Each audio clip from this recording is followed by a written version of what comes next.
Hey, what's up, everybody? This is Charles Sabanson, and welcome you guys to another episode of the Dreamers Pro Show. We cover everything from sports, hot topics, classic debates, entertainment, and we give you guys a fresh perspective on things and how we see them. And folks, we got some trouble. Okay, we got some serious drama going on in LA, but before we get into it, please make sure you like the video and subscribe to the channel. Look, guys, this thing is beginning to smell like a disaster waiting to happen. And ever since the trade was announced that Luka was going to be in LA, I said that I was excited for the Lakers because Luka essentially represented a cornerstone player for this organization going into the future, right? That's what he represented. In the case of LeBron was, in my personal view, represented the past in certain ways because he's been there. He's at the tail end of his career, and he looked like he was getting ready to retire. So I said this was a great move. Now, when the trade went down, one person was quite vocal about it and why he believes it wouldn't work, and that person was Charles Barkley. Charles Barkley came out there and said that if you know anything about basketball, you know that this trade is not going to work. The reason Charles said that was because of the redundant play style of Luka and LeBron, number one. And number two, because these two gentlemen play the exact same position, which is a small forward, point guard, whatever you want to call it. They both need the ball in their hands.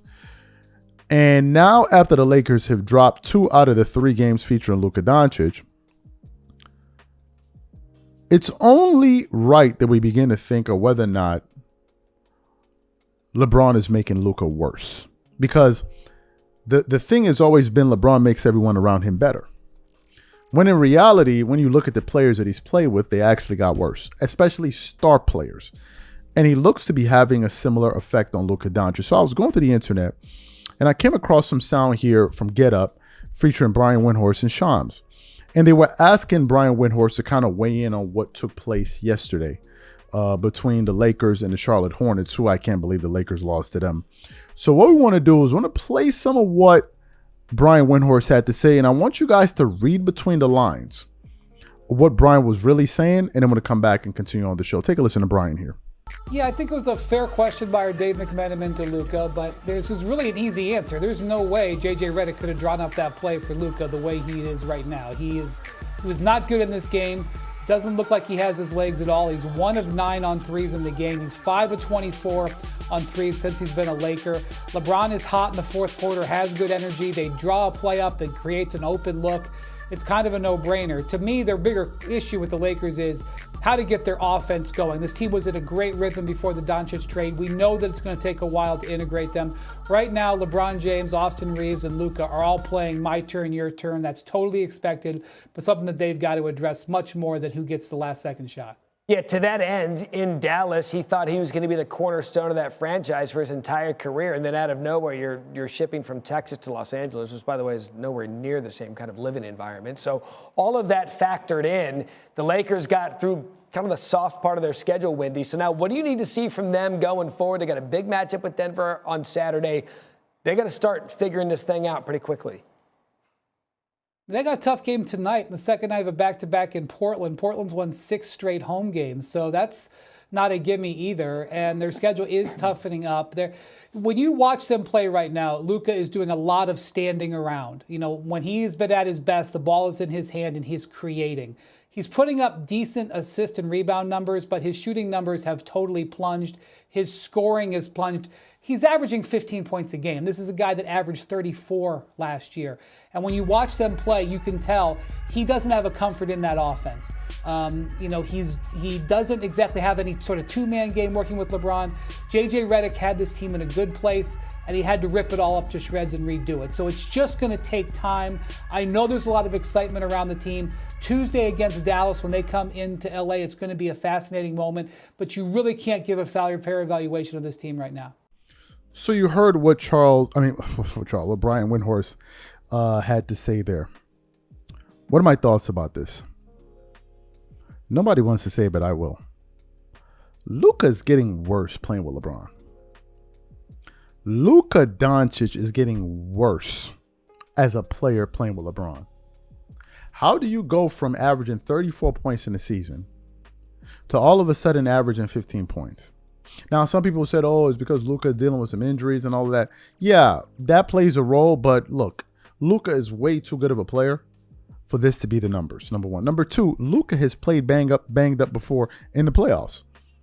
And he was putting up better numbers than what we're seeing now. Look, nobody wants to say it, so I will. If this thing blows up, which I'm beginning to think it will, first of all, I think LeBron has to take the blame here.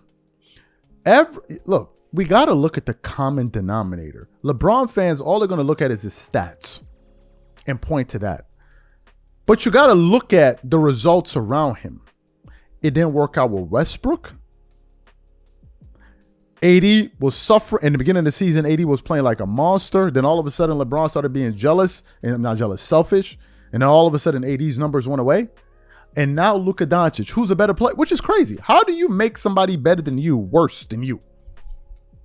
It's crazy. How do you make somebody better than you worse than you?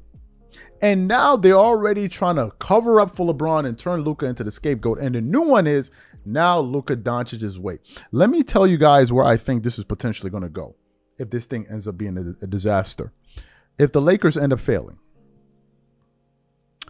Luka's going to get blamed mercilessly.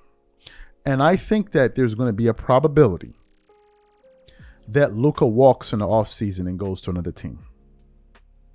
And let me tell you something. If that happens, Laker fans, y'all think y'all in a world of pain right now? You will not even know what hits you. Because if Luka walks, because the media and all of these guys are trying to save LeBron, the Lakers organization will be screwed for the next 10 years. That is exactly what will happen. Because if Luka leaves, you're left with LeBron. AD gone. AD's gone. So why they're even trying to paint it in a way that, oh, it's LeBron's thing? I don't even get it. LeBron ain't going to be there for the future. I don't even get it. But y'all keep it up. Y'all keep it up. Keep blaming Luka. Keep pointing the fingers at Luka. Keep blaming him. Talk about this, talk about that. Y'all going to see. Because if Luka leaves, it's a wrap for the Lakers. It's a wrap. A wrap. A wrap. Let's keep it up. These are my thoughts. Whatever you guys think, please leave your thoughts and comments in the comment section. And we definitely catch you guys on the next show. And I'm out. Peace.